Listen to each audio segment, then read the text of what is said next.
talking to some of the women of color covering the Democratic National Convention. I'm going to let everyone introduce themselves and their blogs.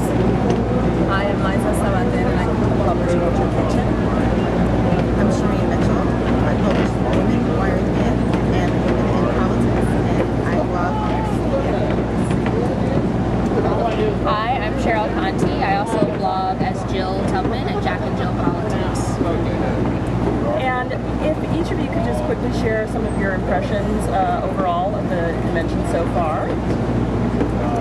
Wow, so far it's been so exciting to be here, overwhelming, exhausting. There's so much to see and do. It's much bigger than what you see on TV. There are events everywhere. There are so many people to talk to and connect with. You see famous people walking past you on the street or in the hallway. It's just really incredibly electric energy. So because of my role with Women in Politics, I've been able to interview Congress members, ambassadors, and actually women who are running for Congress. So it's been kind of exciting just having them all here in one place and interviewing them and doing blog posts. But the most important thing is getting the views from the street, women on the street, and asking them what they think about women in politics, what they think about the elections, what issues that are important to them. So it's been really exciting and energizing to really get an opportunity to get the voice of women and their opportunities to talk about politics the way that they feel is passionate to them. So it's been great. Well, I heard somebody joke yesterday that Denver is Chocolate City this week. And so that's one of the things that I'm actually enjoying, that diversity of people are here that have descended here.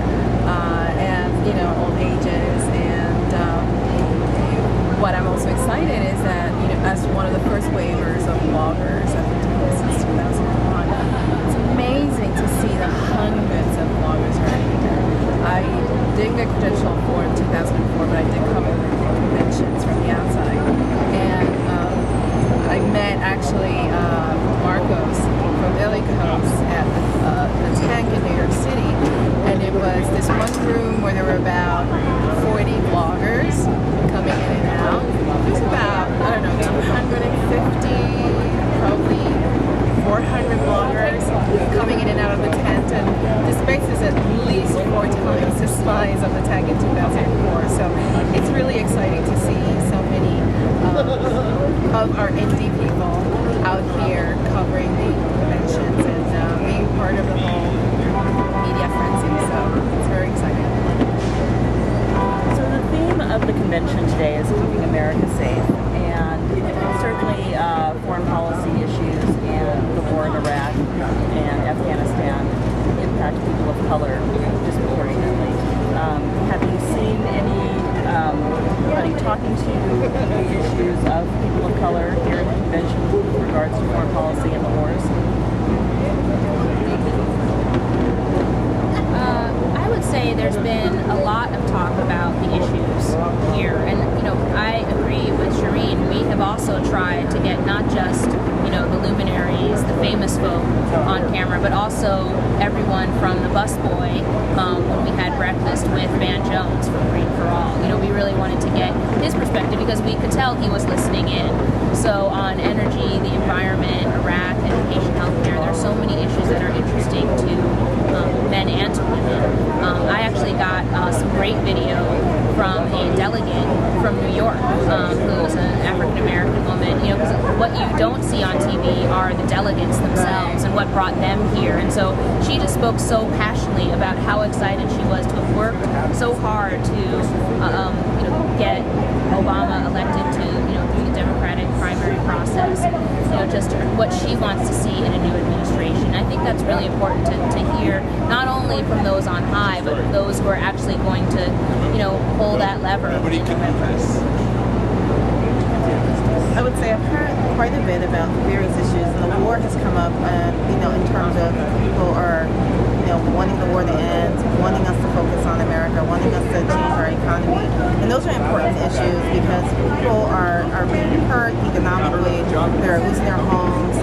It's really important to talk about these issues and what's going to happen moving forward with the new administration. So I've loved the conversations I've had with guests, not just the delegates who don't get seen as often, but also everybody on the street who have their own political comments. And it's been really important to sort of be involved in that and engage.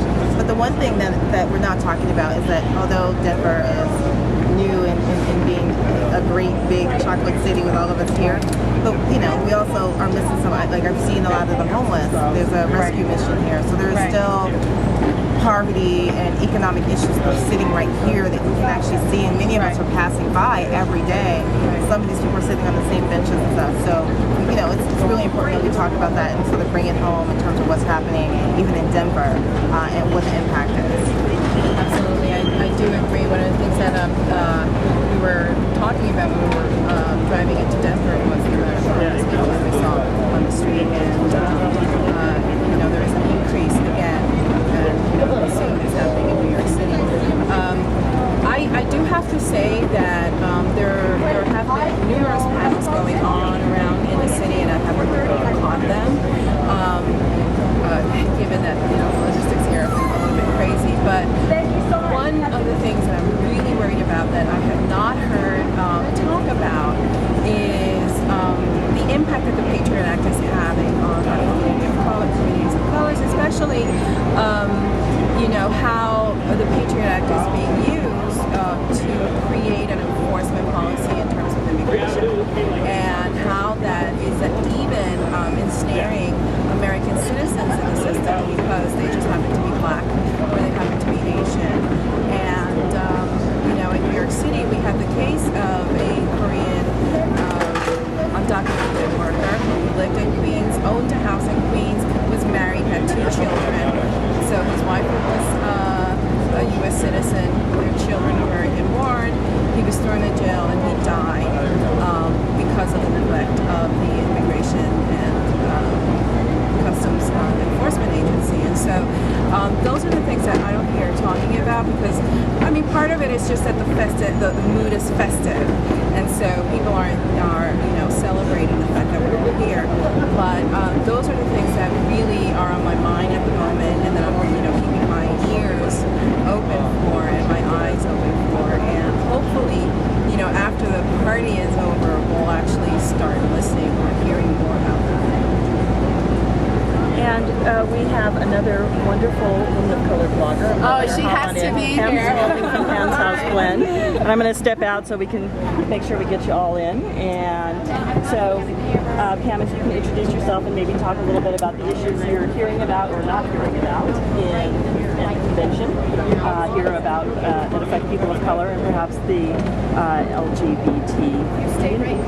You want me to identify? Yes. Okay. Pam's House Blend. I'm Pam Spaulding, and I'm really happy to be here. I've been having a great time.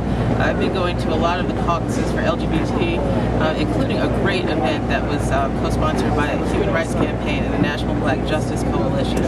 It was great to see a lot of representation from black elected officials in support of LGBT rights. And yesterday there was an event for LGBT delegates at the convention here, and Michelle Obama made a surprise appearance there. It was unscheduled. It was there. I was glad to get video of it, and she gave an amazing speech in support of equality. And you said you have video, so will that be available on Pam's House Plan? Okay, yes. Wonderful. And the great part about that is how she framed it in terms of being a mother and her children and wanting to grow up in a world where there is equality, civil equality. And I think that's a great message that helps resonate with women of color, mothers, general public, and I think it really gave a great impression of how she would be as a